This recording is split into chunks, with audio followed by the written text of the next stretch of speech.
माननीय सदस्यगण, जो भी बजट पर अपना लिखित भाषण देना चाहते हैं वे सभा पटल पर दे सकते हैं। माननीय सदस्य श्री अखिलेश यादव जी।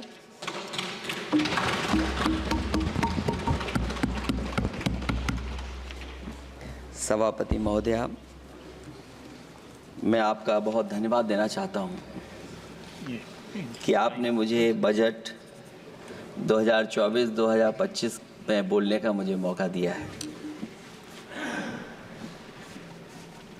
इस सरकार का लगातार ये 11वां बजट है। 11वें बजट के बाद भी नाउम्मीदगी दिखाई दे रही है और सरकार में है तो सरकार के लोग तो अच्छी बात करेंगे ही।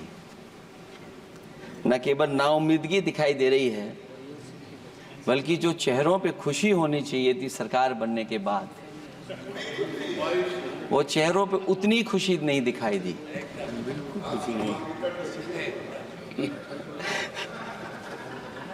ये 11वें बजट में बेरोजगारों के लिए, युवाओं के लिए, गांव के लिए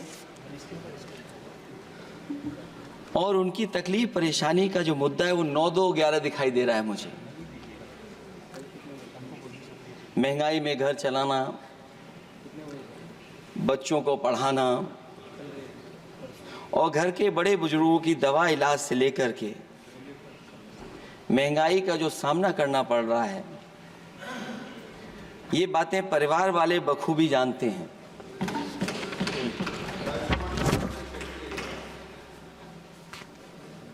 मैं जब सत्ता पक्ष के लोगों के जो आंकड़े देखता हूं और सुनता हूं, अगर इतना सब कुछ 10 साल में अच्छा हुआ है तो आप हंगर इंडेक्स में कहां खड़े हैं? अगर 10 साल बाद भी यही बात सत्ता पक्ष की तरफ से आएगी कि हम कहां खड़े हैं। आपने बड़ा सपना दिखाया make in India. Uttar Pradesh जैसे बड़े स्टेट से सबसे ज्यादा लोकसभा के सांसद चुने जाते हैं। हमें कोई बहुत बड़ा प्रोजेक्ट नहीं मिला, कोई बड़ा प्रोजेक्ट नहीं मिला, प्रधानमंत्री जी मिले हमें। और अगर कोई सभापति महोदय कोई बड़ा प्रोजेक्ट मिला हो 10 साल में, कोई आईआईएम मिला हो, कोई आईआईटी मिली हो और जो ट्रिपल आईटी किसी समय पर उत्तर प्रदेश को मिली थी, क्या उसमें क्या सहयोग सरकार की तरफ से हुआ है? न केवल ये संस्थाएं बल्कि गवर्नमेंट जो एजुकेशन की इंस्टीट्यूशंस हैं वो सेंट्रल की तरफ से कौन सी नई आ गई? मेडिकल के क्षेत्र में कोई बड़ा संस्था आई हो? जो 2 एम्स आए हैं, मुझे याद है कि रायबरेली का एम्स भी समाजवादी सरकार में जमीन दी गई, उसके परिणाम है कि वह एम्स बन गया। गोरखपुर में भी जो एम्स आया समाजवादी सरकार थी, जमीन दी गई, तब एम्स आया। और जो एम्स आ भी गए हैं अगर वहां 2, क्या उनमें पर्याप्त इलाज मिल पा रहा है? केवल यही नहीं, मेक इन इंडिया सपना तो ये दिखाया गया था कि अगर प्राइवेटाइजेशन हो जाएगा तो नौकरियां मिल जाएंगी। कुछ हद तक तो बहुत सी चीजें प्राइवेटाइज हो गईं, लेकिन नौकरियां कम होती चली गईं। और जो सबसे बड़ा सवाल है, जो पीड़ित परिवार के लोगों को जो हक और सम्मान मिलता है, क्या ये सरकार वो दे पा रही है? टैक्स कलेक्शन में सपना दिखा रहे हैं कि हम यहां पहुंच गए हैं, आखिरकार एक्सपोर्ट क्यों कम होता चला जा रहा है? और हम जो ट्रेड डेफिसिट है उसको कैसे खत्म करेंगे?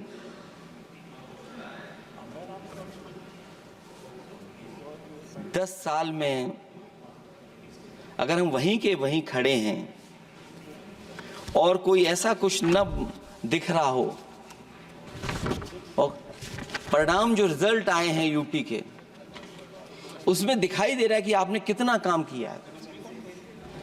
सभापति महोदय, अगर ये सब कुछ अच्छा किया होता तो क्या परिणाम ऐसे आए होते? जहां हारे ही नहीं हैं आप, सीटें ही कम नहीं हुई हैं। देश के प्रधानमंत्री जी भी वोट से हारे हैं, वोट से हारे हैं। जो कभी 5 लाख तक जीतना था जिन्हें, या 10 का टारगेट बनाया था, कितने से जीते? तो कम से कम इन चीजों को तो देखें। मैं जब सुनता हूं सत्तापक्ष लोगों को तो मुझे वो लाइनें याद आ जाती कि वो झूठ बोल रहा था, बड़े सलीके से मैं एतवार न करता तो और क्या करता।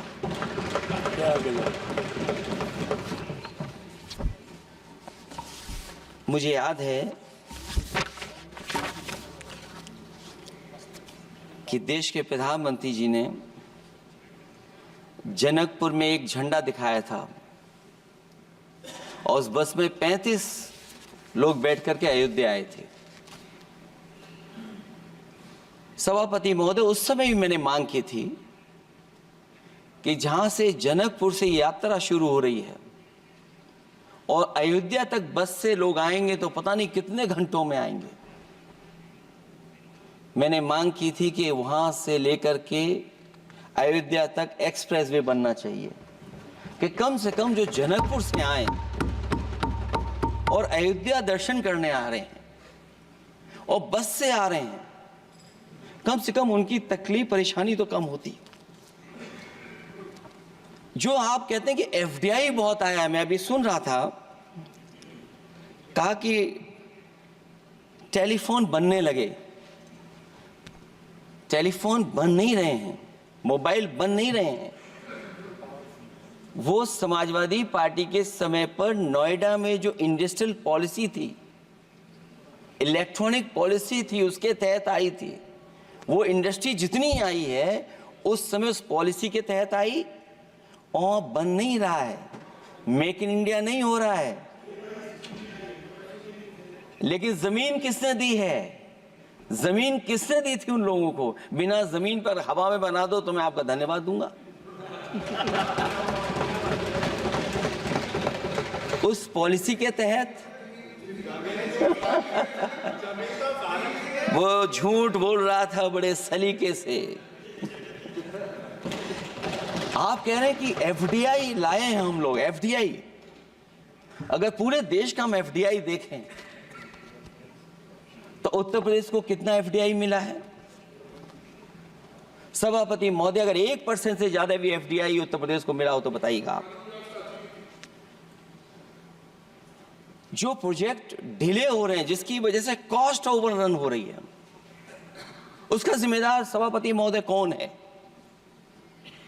डबल इंजन की सरकार है।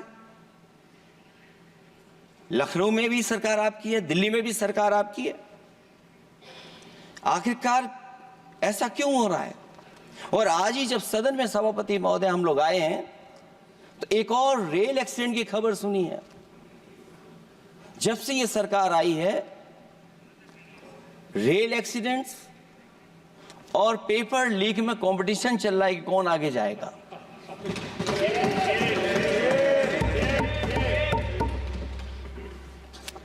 मैं तो अखबारों में पढ़ता था सभापति महोदय कि तोड़ फोड़ करके ये सरकार बनाते हैं।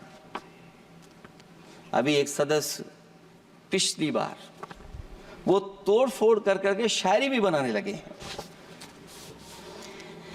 जो प्रोजेक्ट और जिस प्रोजेक्ट के लिए प्रधानमंत्री जी एयरफोर्स का सबसे बड़ा हवाई जहाज हरकुलिस विमान लेकर के आए थे और वो सड़क पर उतरे थे, वो एक्सप्रेस वे पर उतरे थे, मैं समझता हूं सभापति महोदया, यहाँ जितने माननीय सदस्य हैं सब ने देखा होगा और सब ने निर्देश के अनुसार उस पर ट्वीट भी किया होगा।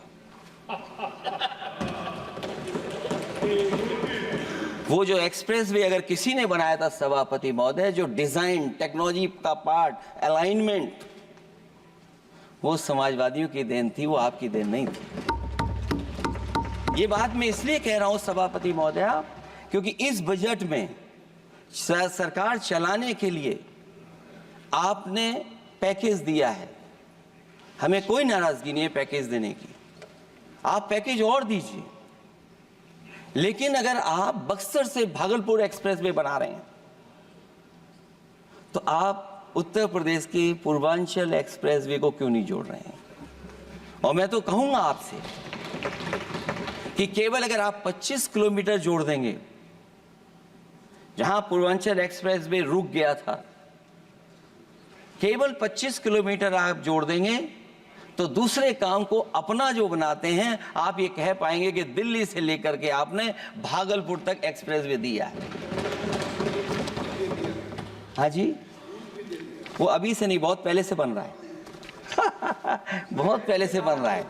मैं ये नहीं कहना चाहता कि क्या दिया आपने, मैं ये कहता हूं कि अगर आप बक्सर से भागलपुर एक्सप्रेसवे दे रहे हैं केवल बिहार के लोगों को खुश करने के लिए, मैं उससे सहमत हूं कि आप बिहार की तरक्की के लिए एक्सप्रेसवे दें, लेकिन जो पखनपुरा, जो आखिरी गांव है जहां पर छूट गया है, वहां से आप क्यों नहीं जोड़ रहे हैं?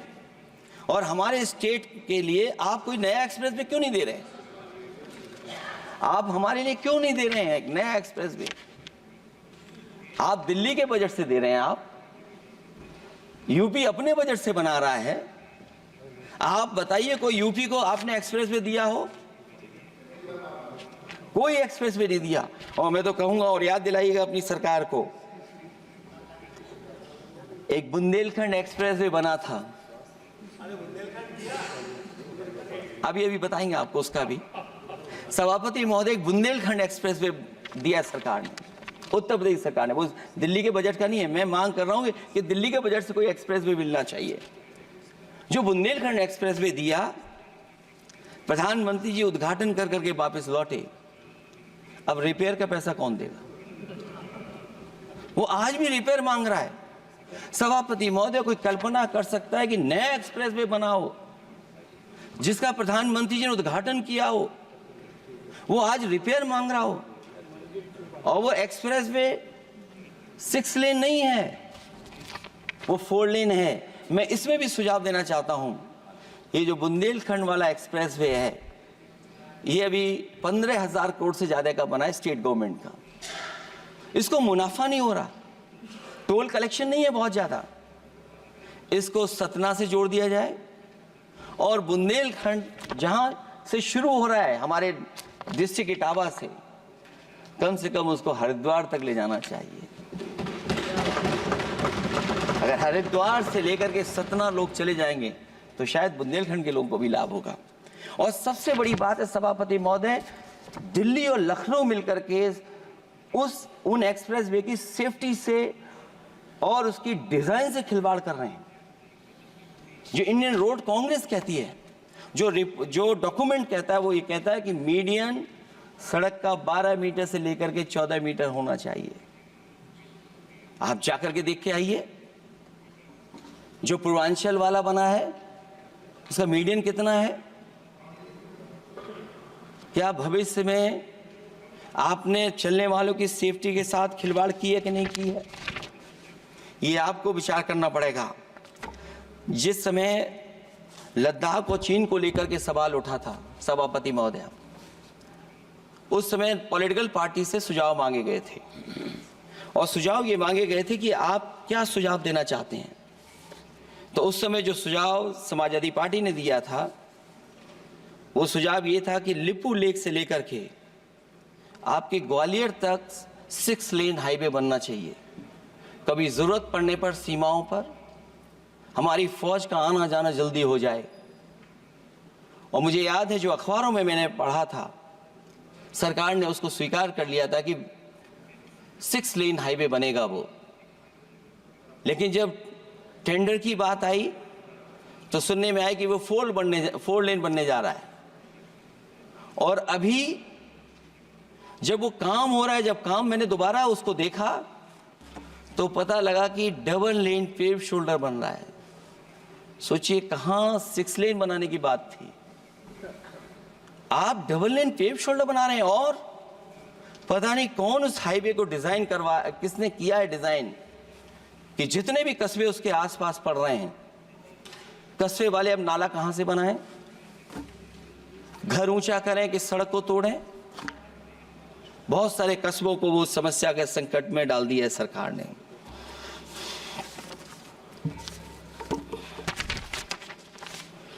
जो सरकार मंचों से ये कहती थी कि हम किसानों की आय दोगुनी कर देंगे,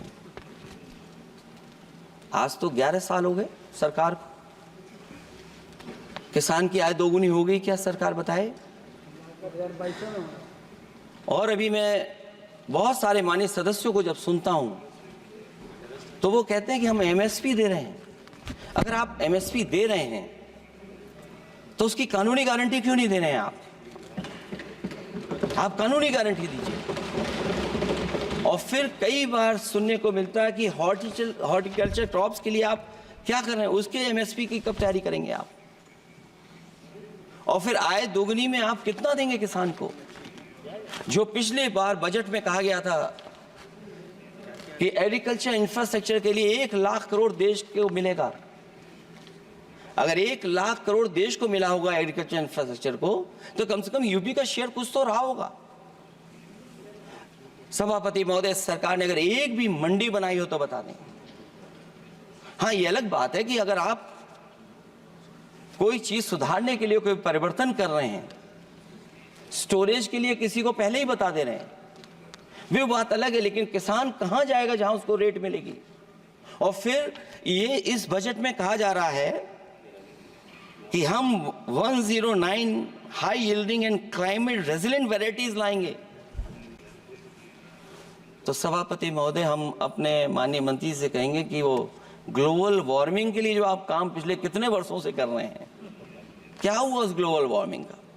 COP21 में भी आप हुआ है, G20 में भी आपने आश्वासन दिया और कुछ नहीं किया, तो आपको क्या लाना पड़ रहा है? 109 high yielding and climate resilient varieties. आप मुझे बताओ किसान पर कब तक पहुंचाओगे आप? और उसको पहुंचाने के लिए आपके पास क्या इंतजाम है? और फिर दूसरे पैराग्राफ में फिर बदल जाते हैं आप। अभी आप बात कर रहे हैं रेजिलेंट वैरायटीज की, और फिर आप कह रहे हैं कि हम नेचुरल फार्मिंग को बढ़ावा देंगे। सभापति महोदय, इस सरकार बताए कि रेजिलेंट क्रॉप सीड्स कब तक पहुंचा देंगे, उससे लाभ किसानों को कैसे मिलेगा, और फिर नेचुरल फार्मिंग जो अभी भी कर रहा है किसान कई जगह पर, उसके लिए क्या अलग से पैकेज है आपके पास बजट में? आपने तो केवल सभापति महोदय एक चीज सीखी है पार्ले जी बिस्किट से, महंगाई और मुनाफा।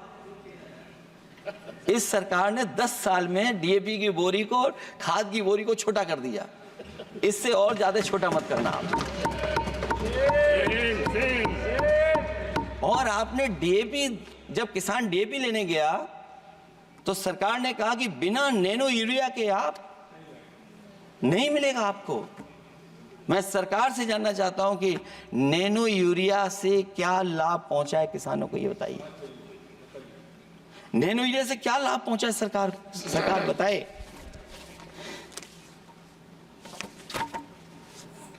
हमारे यहां बड़े बड़े आयोजन हुए सभापति महोदय, इन्वेस्टमेंट मीट के बड़े बड़े आयोजन हुए इन्वेस्टमेंट मीट के, और 5 लाख करोड़ के एमओयू साइन हो गए। 5 लाख करोड़ के। मैं ये सभापति महोदय, बजट हमारी क्या मदद कर रहा है उत्तर प्रदेश के उद्योग लाने के लिए? और ऐसे आयोजन हुए जिसमें देश के प्रधानमंत्री आए, देश के राष्ट्रपति आए, और देश के जितने बड़े उद्योगपति सब आए थे। लेकिन आज यूपी को क्या मिला वहां पर? किसानों के लिए एग्रीकल्चर सेक्टर में बड़े बड़े एमओयू हुए, लेकिन आज जमीन पर कुछ नहीं दिखाई दे रहा है।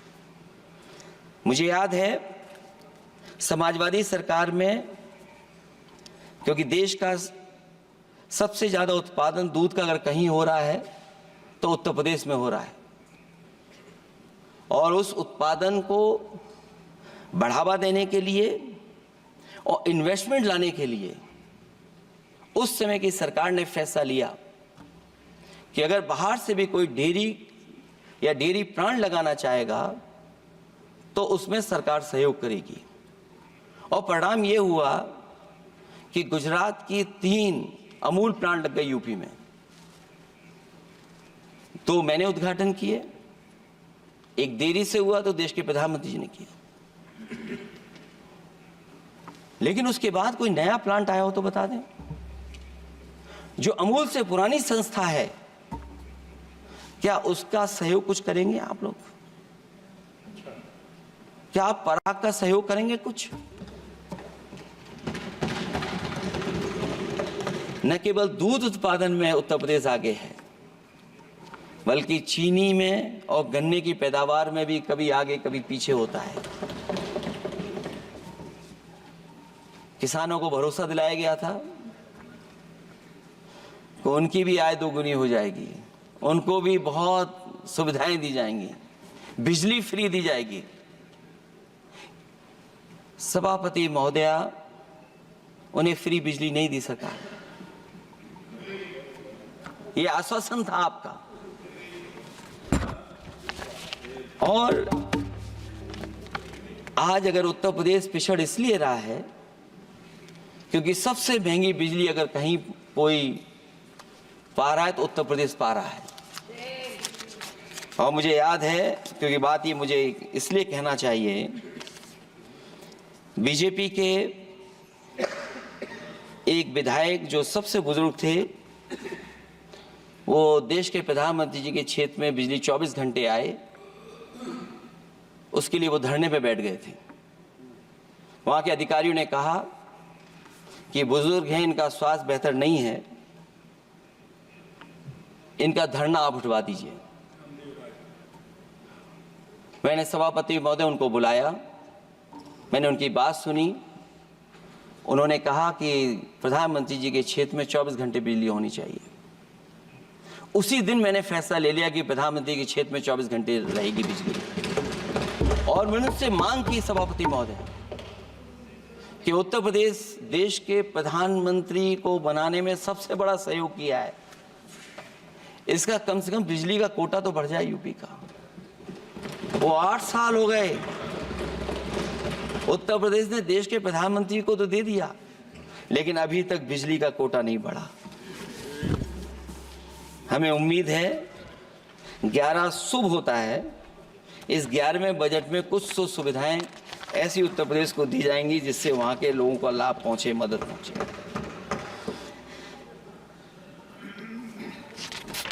जहां किसान आत्महत्या कर रहा है,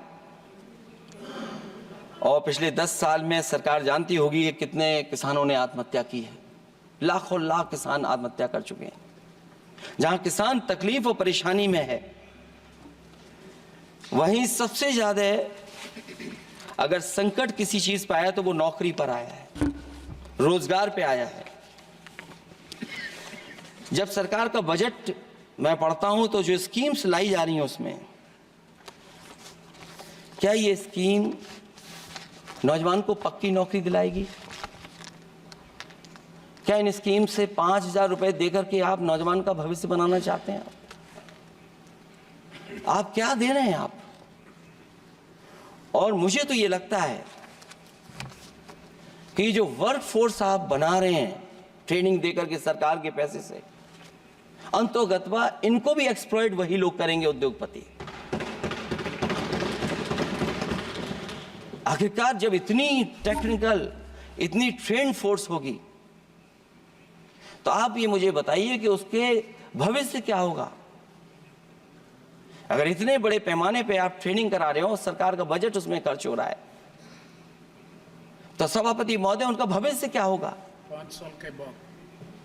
और जो अग्निवीर वाली नौकरी है, सभापति महोदया, कोई भी नौजवान जो फौज के लिए तैयारी करता है वो कभी स्वीकार नहीं कर सकता।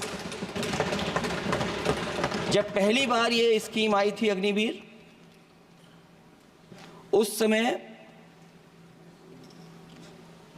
बड़े बड़े उद्योगपतियों से ट्वीट कराया गया था कि अग्निवीर से अच्छी कोई योजना नहीं है, इनको हम नौकरी दे देंगे, हम अपने यहां रख लेंगे।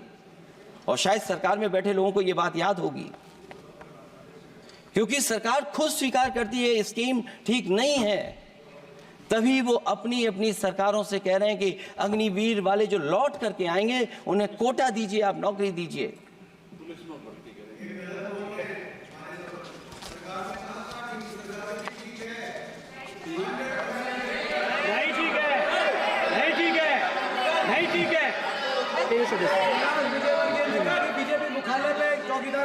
सभापति महोदया, मैं बैठ जाता हूं, आप खड़े होकर के कह दीजिए अग्निवीर व्यवस्था अच्छी है।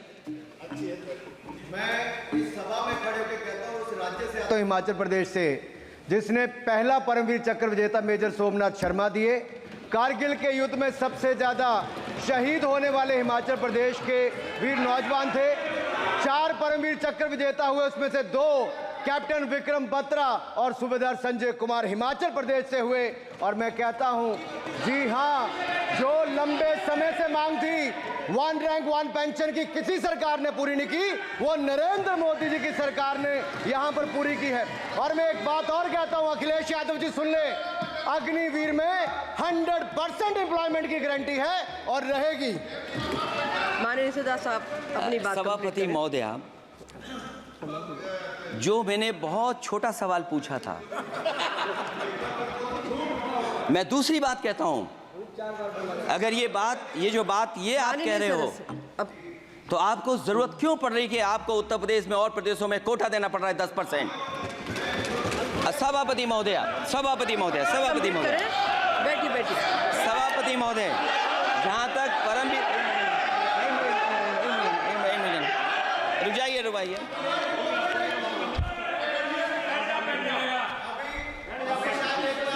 अरे सुन लेने दो।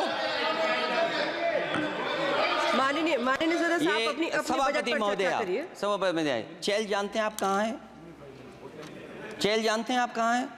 कभी गए हो उस मिलिट्री स्कूल में? मैं खुद मिलिट्री स्कूल का पढ़ा हूँ। और आप परमवीर चक्र की बात कर रहे हो, तो हम भी तमाम नाम गिना सकते हैं। माननीय सदस्य से मैं आग्रह कर रही हूँ, आपस में चर्चा न करें। सभापति महोदया, ये सभापति महोदया, जी 1 मिनट से भी कम, मैं आपके सामने कहना चाहता हूं, ये तो केवल मिलिट्री स्कूल गए हैं। मैं आज भी टेरिटोरियल आर्मी के 124 रेजिमेंट में कैप्टन के रैंक पे अपनी सेवाएं दे रहा हूं। अखिलेश जी, केवल ज्ञान मत बांटिए। राहुल गांधी जी के साथ बैठकर अब वहां बुलाने का झूठ बोलने की आपको आदत पड़ गई। प्लीज बैठिए, प्लीज। माननीय सदस्य से मैं आग्रह कर रही हूं, आप अपनी बजट पर चर्चा करें। सभापति महोदय, आपका समय पूरा हो गया है, मैं प्लीज कंप्लीट करिए। सभापति महोदय, मैं इसलिए नहीं कह रहा, मैं क्या बात कहना चाहता हूँ, शायद मंत्री जी नहीं रहे इसलिए तकलीफ परेशानी ज्यादा है। और आप, अरे हमारा दर्द नहीं समझोगे, हम आपका दर्द चेहरे से पढ़ते हैं। अच्छा, दर्द मैं बताता हूँ। माननीय सदस्यों से मैं आग्रह कर रही हूँ, सभापति महोदय, दर्द मैं बताता हूँ। आप बजट पर चर्चा करिए। माननीय प्लीज बजट पर चर्चा सभापति जी, दर्द मैं बताता हूं। देखिए, दर्द बात पहुंचेगी कि नहीं पहुंचेगी। सभापति महोदय, उत्तर प्रदेश से जब से हारे हैं तब से कोई नमस्कार नहीं कर रहा है। तकलीफ वो है आपको। कंप्लीट करिए। वो वीडियो हमने देखा है कि कोई किसी को नमस्कार नहीं कर रहा है, कोई किसी को देख नहीं रहा है। चलिए, धन्यवाद माननीय। और जो अपने आप को बहुत ताकतवर कहते थे, आप अपने आप को, जिसने हराया उसको नहीं ये हटा पा रहे हैं। अब बात समझ में नहीं आई ना? माननीय जिसने हराया उसको नहीं हटा पा रहे। और अगर सभापति महोदय, अग्निवीर व्यवस्था समाजवादी लोग स्वीकार ही नहीं कर सकते। आप बजट पर पूरा अपनी बात रखिए। सभापति महोदय, अग्निवीर स्वीकार नहीं कर सकते। आप अपनी जब भी हम सत्ता में आएंगे, साल 2 साल, ये चलने वाली सरकार नहीं है, गिरने वाली सरकार है, याद रखना। माननीय सदस्य, और देखिए, आप क्यों नहीं समझ रहे हो? साइकिल हमारा चुनाव चिन्ह है, साइकिल ही आपको सरकार चलवा रही है। जिस दिन साइकिल हट गई, आप कहाँ बैठे मिलोगे? और दूसरे हमारे साथी हैं जो हमें लेकर के यहाँ लाए थे। माननीय हम यहाँ सदस्य, मैं छूट गए, आग्रह कर वो रही चले हूँ, गए कंप्लीट करिए। सभापति महोदय, मैं एक दो तीन बातें कहता हूँ यूपी को लेकर के, मैं मांग करता हूँ। कंप्लीट करिए आप। सभापति महोदय, चंबल एक्सप्रेस वे बनना चाहिए, क्योंकि देश का सबसे बड़ा एक्सप्रेस वे जो 1 लाख करोड़ का बना है वो दिल्ली मुंबई से है, और यूपी को क्यों नहीं जोड़ रहे हैं आप? गंगा को लेकर के सब चिंतित हैं। गंगा की सफाई अभी नहीं हुई है। जो बजट गया पता नहीं कहाँ चला गया, किसी को नहीं पता। जैसे पानी बहा वैसे ही बजट भी चला गया। दूसरा, क्योंकि मंत्री जी बैठे हैं, वो जानते होंगे मंत्री जी कि देश की सबसे अच्छी लाइन सफारी बनी है इटावा में, और उस लाइन सफारी को बनाने में हम लोगों को बहुत समय लगा, क्योंकि एक लाइन सफारी, एनिमल सफारी अगर बननी हो, उसको बनाने में बहुत टाइम लगता है, बहुत जगह से परमिशंस लेनी पड़ती हैं। हम लोगों को परमिशंस नहीं मिली, और क्योंकि वो प्रोजेक्ट अच्छा है, एशियाटिक लाइंस की ब्रीडिंग शुरू हो गई वहाँ पर। ये सरकार इसलिए नहीं शुरू करना चाहती है क्योंकि वो समाजवादियों ने बनाई है। पहली बार देश में एशियाटिक लाइंस पैदा हो रहे हैं। नहीं, वहाँ पर इटावा में पहली बार हो रहे हैं, और वो इसलिए नहीं शुरू कर रहे हैं। और वो शेर मैं बता दूं आपको, शेर आया था कि कोई और आया था, वो कहानी मैं नहीं पढ़ूंगा यहाँ पर। फिर मैं बोल दूंगा तो फिर कहोगे कि क्या बोल दिया मैंने, इसलिए मत बुलवाइए तो ही अच्छा है। कि कुछ तो धन्यवाद माननीय सदस्य, धन्यवाद। कुछ मत बुलवाइए मुझसे। सभापति महोदय, मैं ये कहना चाहता हूँ कि लाइन सफारी, एनिमल सफारी उस क्षेत्र की, यूपी की प्राइड है वो, कि पहली बार ब्रीडिंग सेंटर एशियाटिक वहाँ पर बन गया है। दिल्ली की सरकार और यूपी की सरकार मिलकर के उसको शुरू नहीं होने दे रही है। मुझे उम्मीद है कि उसको शुरू करवा देंगे आप। और आखिरी में मैं कहता हूँ, चलते चलते आप 2 लाइनें कहता हूँ।